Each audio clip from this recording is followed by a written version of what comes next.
If you don't listen to me, we're getting a divorce.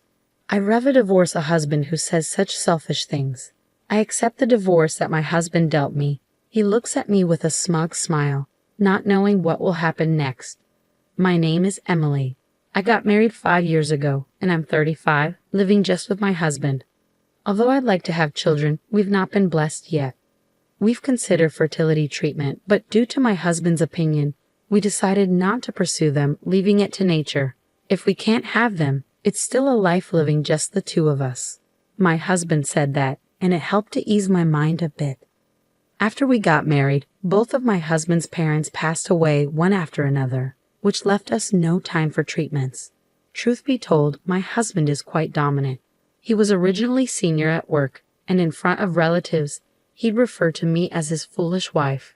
And if I made a mistake, he'd scold me without mercy.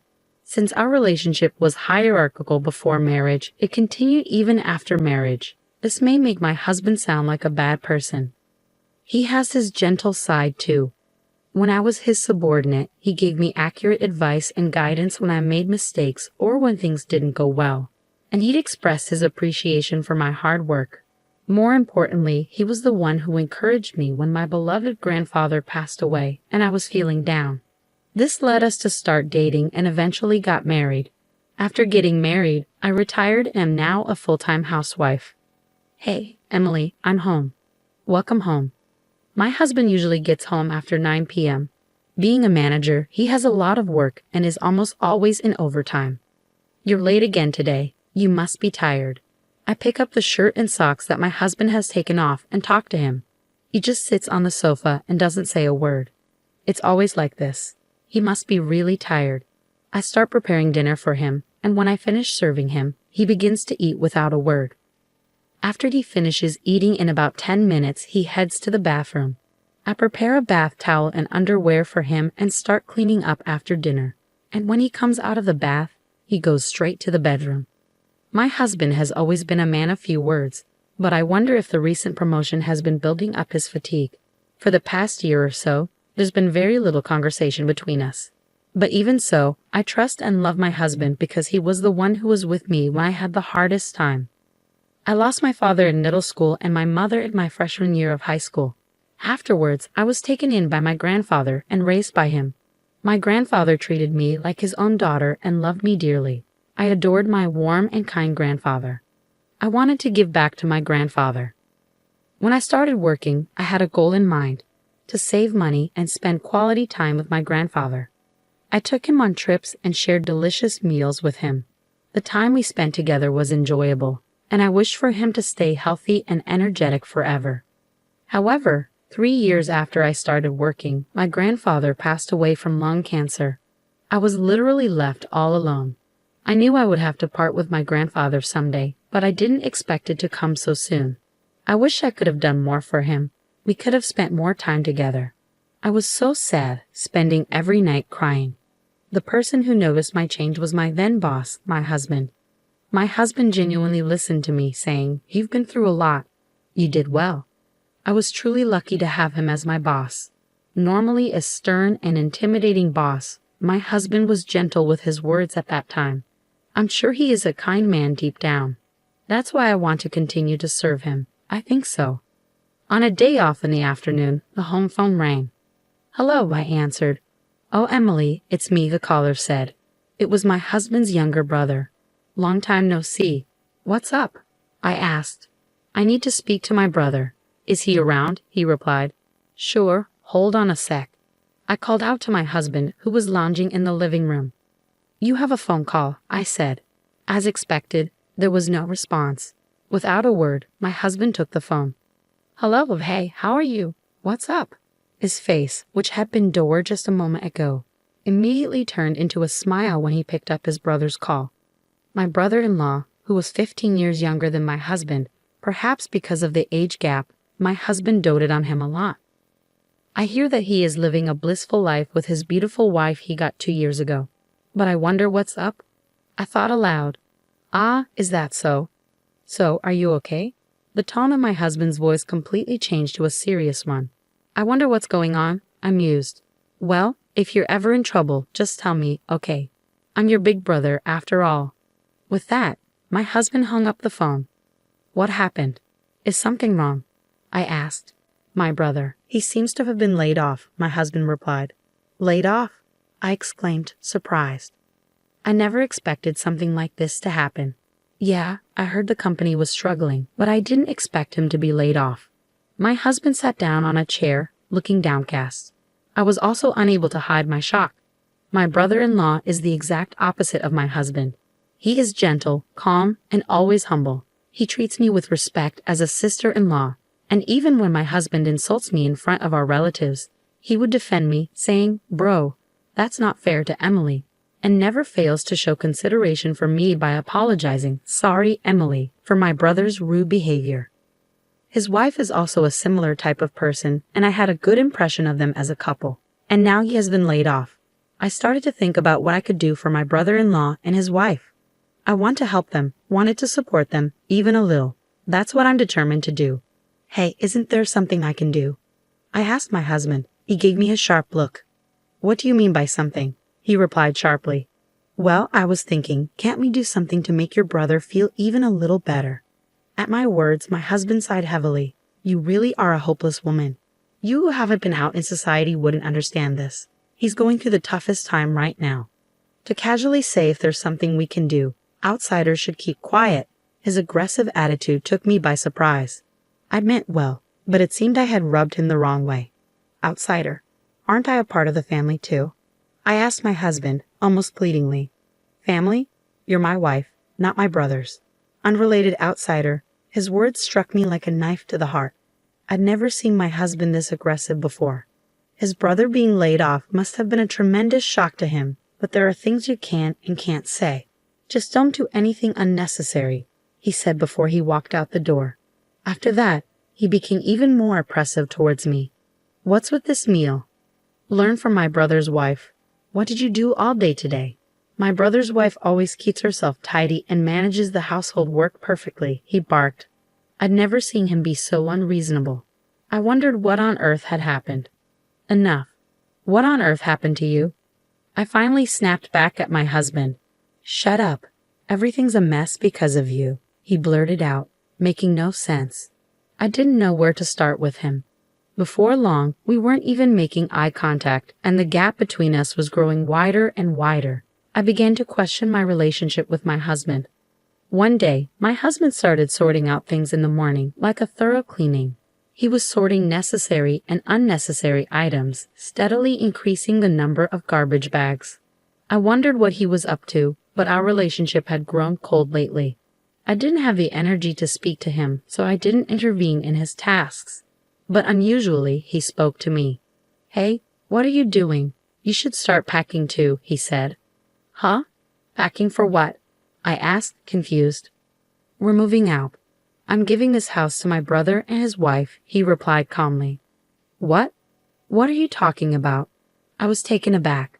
I found out that he intended to give the house where we were living to my unemployed and struggling brother-in-law and his wife. "Wait a minute. Why are you doing this all of a sudden?" I protested. "Shut up. Don't defy me," my husband shouted at me loudly, but I didn't back down. "You said you wanted to do something for your brother, didn't you? That's a completely different issue.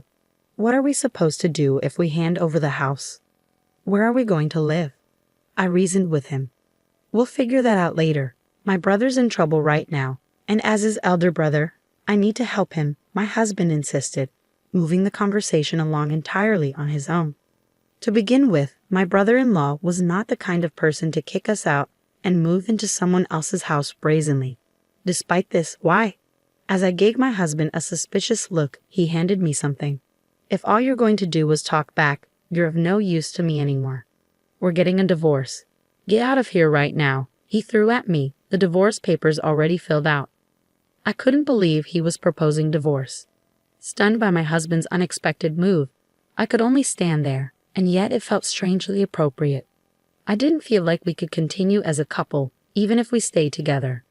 Maybe this is a good opportunity, I thought. I picked up the divorce papers that had fallen to the floor and signed them without a word. My husband was watching me with a triumphant smile. His expression was so comical that I almost burst out laughing. When I had finished filling out the divorce papers, I turned to my husband. "This house isn't yours, is it?" I asked. "Huh? This house is the one I lived in with my grandfather, and the land was his too. They both passed down to me, remember?" At this, it was my husband's turn to be stunned. "If it's in my name, how are you going to hand it over?" "Huh? How are you going to?" I pressed my husband with questions. No, my husband suddenly became flustered.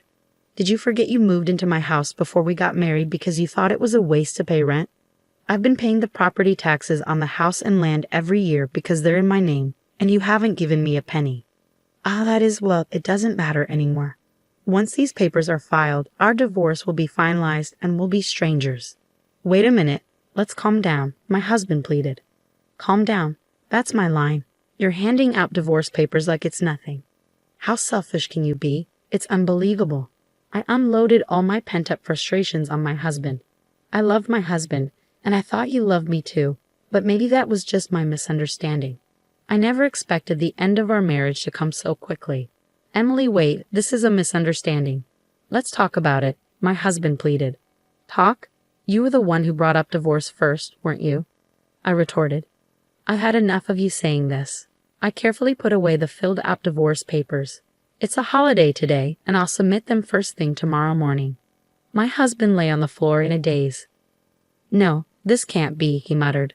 I said coldly, without any sympathy, "This is my house. Please leave immediately. Once the papers are filed, we'll be strangers. I can't live under the same roof with a stranger." My husband grumbled until the moment he left, but I did not waver at all. After all, he's a stranger now. There's no need to show any mercy. Even when my husband cried and clung to me, I didn't feel anything. And then my husband left the house as if resigned to his fate.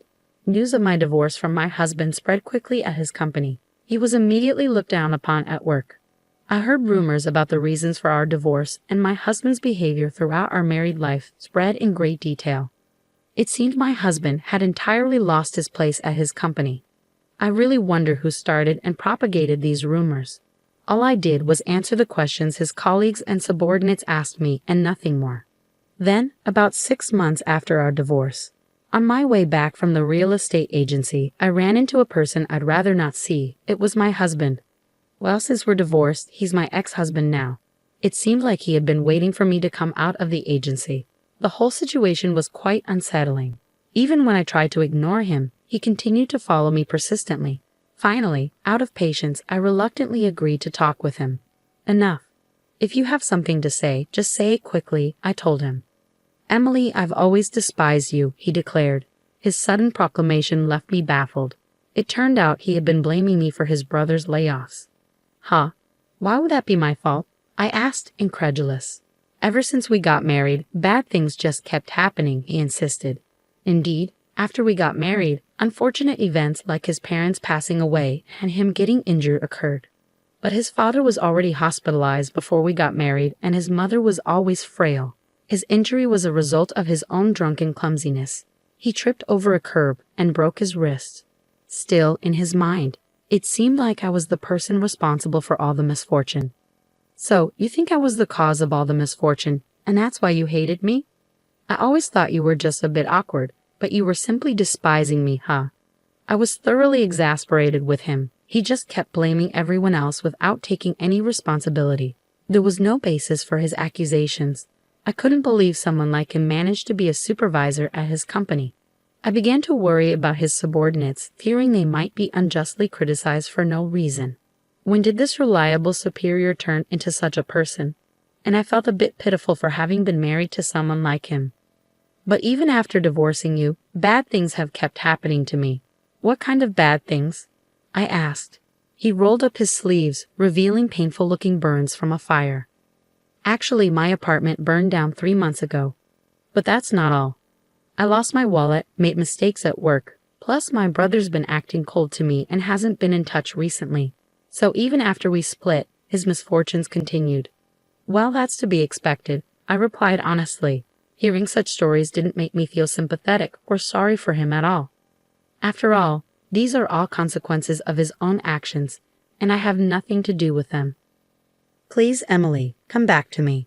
I can't do it without you, okay? We've been a couple for so long. Didn't I take care of various things when you were still a working woman? And didn't I help you so much when your grandfather passed away? He pleaded, trying to guilt trip me. Looking at this man in front of me, trying to guilt trip me, I felt a chill run down my spine. All your misfortunes are from your actions that took. Maybe you should take a good look at yourself and do something about your bad habit of blaming others for everything. I replied calmly. With that, I walked away from him. Emily, wait up. Emily, Emily. My ex-husband was trying to catch my attention, calling out my name. I pretended not to know him and disappeared into the crowd. In fact, about a week after our divorce, I received a call from my former brother-in-law. Emily, well, you're not my sister-in-law anymore, aren't you? Sorry, but it's about my brother. According to what my former brother-in-law told me, the decision to give up the house to his brother was my ex-husband's own choice. He and his wife had no idea about it. My brother has always been prideful. It's always worried me. His attitude towards you, Emily, was terrible. My wife and I felt so sorry watching it all. He truly is a kind-hearted person. I wonder how two brothers could be so different. I don't know if it's okay to say this, but I think it was good that you divorced. I want you to be happy, Emily. Thank you. I'm glad to hear you say that, I replied. Then he told me he found a job quite soon and that he was somehow making ends meet. I'm so glad for him. I'm thinking about distancing myself from my brother. I guess my former brother-in-law must have had his own thoughts about it. He intends to gradually lose contact with his brother, my ex-husband. The reason why my ex-husband couldn't reach his real brother was because of this. My ex-husband, who divorced his wife and was estranged from his beloved younger brother, was truly alone. I hope he realizes the weight of the mistakes he's made. But before that, I need to disappear from his sight. On the day I met my ex-husband again, I had just signed a contract with a real estate agent to rent out the house I inherited from my grandfather. The house is too big for me, but I can't just let go of the house full of memories with my grandfather. I'd rather have someone who wants to live there reside in it. I'll change my cell phone number and where I live and completely cut off my relationship with my ex-husband. I'm 35 years old. I still have a long life ahead of me.